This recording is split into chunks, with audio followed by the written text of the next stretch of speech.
तो आज की वीडियो में हम लोग डिस्कस करने वाले हैं एनवायरमेंटल एजुकेशन की क्वेश्चन आंसर्स, जो कि एग्जाम्स के पहले आप लोगों को देख के जानी चाहिए। तो इसमें हम लोग सारे ही शॉर्ट और लॉन्ग इंपॉर्टेंट क्वेश्चन डिस्कस करेंगे, जो कि इस साल आपके एग्जाम्स के लिए बहुत ज़्यादा इंपॉर्टेंट होने वाला है। तो वीडियो को पूरा देखना। कोई भी डाउट हो, कोई भी दिक्कत हो तो कमेंट सेक्शन में जरूर कमेंट करना, या फिर इस वीडियो को PDF चाहिए तो छोटी सी पेमेंट करके आप ले सकते हो डिस्क्रिप्शन में दी गई लिंक पे जाके।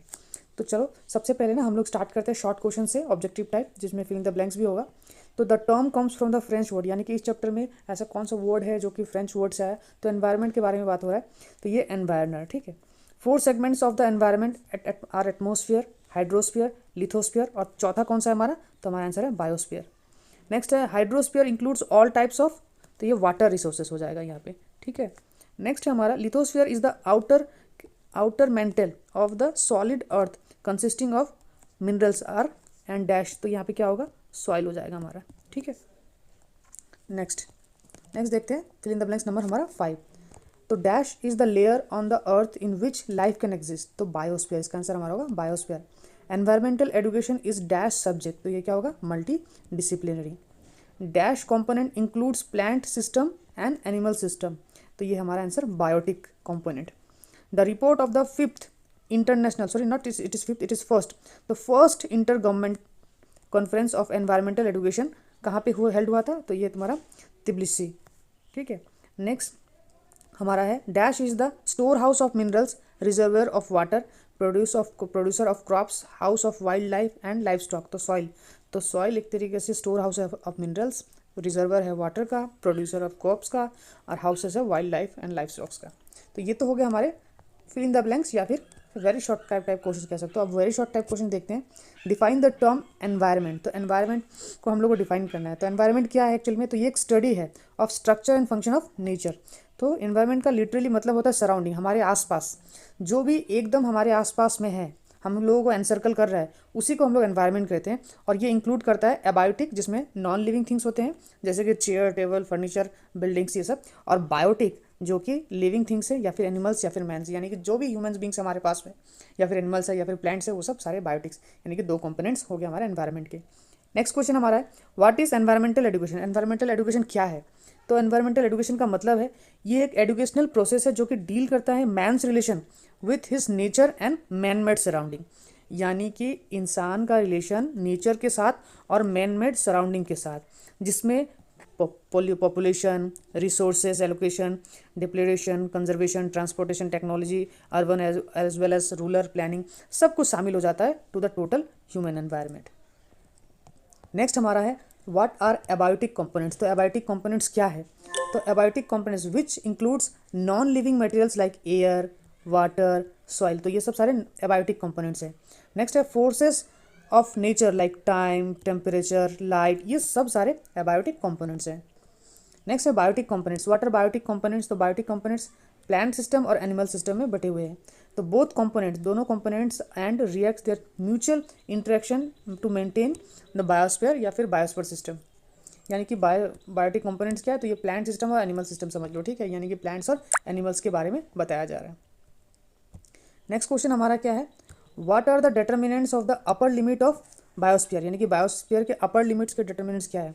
तो moisture, temperature, availability of oxygen, ये सब सारे डिटर्मिनेंट्स है of the upper limit of biosphere. फिर नेक्स्ट क्वेश्चन हमारा टोटल थिकनेस ऑफ बायोस्फीयर कितना है, तो ये 16 किलोमीटर है। उसके बाद short type, very short type खत्म, अब short type, how many different ways the term environment can be defined. तो देखो ये सब सारे अगर क्वेश्चंस के PDF अगर आपको चाहिए तो डिस्क्रिप्शन में दी गई लिंक पे जाकर छोटी सी पेमेंट करके आप ये PDF ले सकते हो। चलो देखते हैं उसके बाद how many different ways the term environment can be defined, तो कितने अलग अलग तरीके से हम लोग डिफाइन कर सकते हैं। तो ये 3 अलग तरीके से यहाँ पे लिखा हुआ है, आप चाहो तो और भी लिख सकते हो। What are the components of the environment, तो एनवायरनमेंट के कंपोनेंट्स क्या क्या है। बायोटिक कंपोनेंट, जिसमें नॉन लिविंग या और नॉन लिविंग कंपोनेंट्स कहते हैं हम लोग, या बायोटिक कंपोनेंट्स या फिर नॉन लिविंग, ठीक है। एबायोटिक और नॉन लिविंग सेम होते हैं, और बायोटिक कंपोनेंट्स और लिविंग कंपोनेंट्स क्या होते हैं, सेम हो जाते हैं। और तीसरा है हमारा एनर्जी कंपोनेंट, यानी कि abiotic, biotic and energy component. What are the categories of biotic and physical environment, biotic और फिजिकल एनवायरनमेंट के बारे में पूछा गया। तो यहाँ पे लिथोस्फीयर, हाइड्रोस्फीयर, एटमोस्फीयर, लिथोस्फीयर का मतलब सॉलिड, हाइड्रोस्फीयर का मतलब लिक्विड, और एटमोस्फीयर का मतलब gas. What are the environment segment, environment segments क्या क्या है। तो सबसे पहले एटमोस्फीयर, हाइड्रोस्फीयर, लिथोस्फीयर और biosphere. What are the different classes of atmosphere, तो डिफरेंट क्लासेस ऑफ एटमॉस्फेयर क्या है? Troposphere, stratosphere, mesosphere, thermosphere. Next question हमारा है what are the environment problems? Environmental problems क्या क्या है? तो देखो बहुत सारे एनवायरमेंटल प्रॉब्लम्स है, उसमें से हम कुछ क्लासीफाई कर देते हैं। एक तो हो गया नेचुरल, दूसरा हो गया मैन मेड। अब नेचुरल जो है उसमें earthquake, volcanoes, eruption, excessive rainfall जिसमें फ्लड आ जाएगा, ड्राउट आ जाएगा, लैंडस्लाइड, स्टॉर्म, सुनामी, ये सब सारे नेचुरल हो गए। और मैन मेड प्रॉब्लम्स क्या है? एनवायरमेंटल प्रॉब्लम जैसे कि पॉपुलेशन इंक्रीज हो रहा है, डिप्लीटेशन ऑफ नेचुरल रिसोर्सेज जो खत्म हो रहे हैं, फिर जाके pollution, deforestation, industrial and automobile existent, burning of fossil fuels.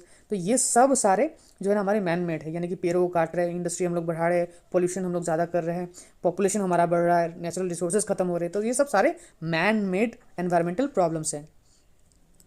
Explain the various environmental segment. तो वेरियस एनवायरमेंटल सेगमेंट्स के बारे में पूछा गया।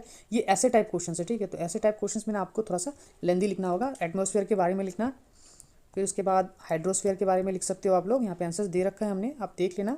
फिर लिथोस्फीयर, फिर बायोस्फीयर, ये इतना कुछ लिख देते तो हो जाएगा। फिर स्कोप, अगर पूछा है स्कोप ऑफ एनवायरमेंटल एजुकेशन तो यूनिवर्सल स्कोप लिखना।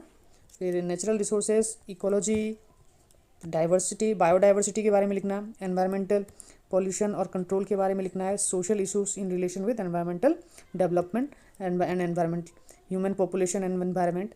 तो ये सब क्वेश्चंस ऐसे क्वेश्चंस हैं जो कि आपको इस साल एग्जाम्स में जो ना एनवायरमेंटल एजुकेशन की पहले यूनिट से पढ़ के जाने चाहिए। आई होप कि आपको ये वीडियो इन्फॉर्मेटिव लगी होगी। वीडियो इन्फॉर्मेटिव लगी हो तो लाइक, कमेंट, शेयर करना ना भूले। साथ ही साथ हमारे चैनल को सब्सक्राइब कर दे। हम जल्दी हाजिर होंगे ऐसे ही इंटरेस्टिंग वीडियो को लेकर। तो चलिए, टिल देन, गुड बाय।